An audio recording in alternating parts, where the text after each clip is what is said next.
Thank you, Chairman, and thank you, Ranking Member, for holding this hearing today, and thank you to the witnesses for your time and expertise and the sacrifices you make to be here don't go unnoticed. We appreciate it.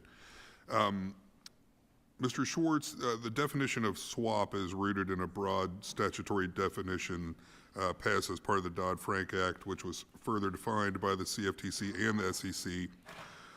What are some of the possible consequences of poorly considered efforts to narrow the definition of a swap?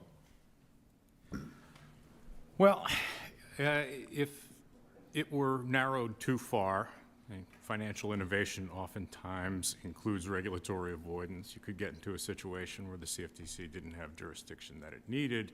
You could have systemic risk problems. You could have anti-fraud, anti-manipulation problems. So that is something that Congress and the CFTC need to consider very, very carefully. Okay, thank you. And staying with you, Mr. Schwartz, it's my understanding that the Environmental and Energy Markets Advisory Committee was created by the Commodity Exchange Act, while the other 4 advisory committees were created by the CFTC pursuant to the Federal Advisory Committees Act. Despite all being advisory committees, because EMAC was created in a different way, EMAC is subject to different rules. How does administering the advisory committees according to 2 different sets of rules unnecessarily complicate agency operations? And can you talk more about some of the differences between the rules? Sure, thank you.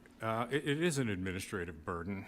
There is, I can tell you, one expert in the Federal Advisory Committee Act in the Office of the General Counsel. She spends probably more than 50% of her time on this, and there's 2 sets of rules. It doesn't need to be so.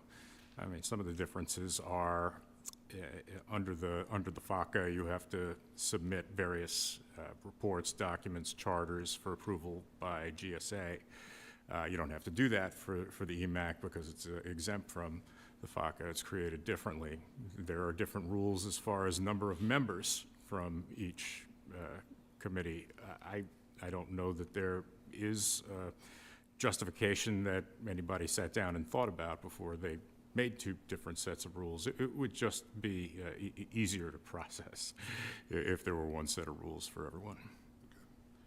Okay. I appreciate your perspective on that. As we work to reauthorize the CFTC, we have the opportunity to make improvements to ensure maximum efficiency toward its mission to promote the integrity, resilience, and vibrancy of the U.S. derivative markets.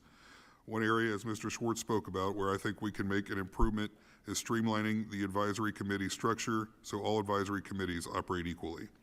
By all counts, the advisory committees serve a great purpose and provide great insight to the Commission, and it doesn't make sense that we have one advisory committee operating with different rules.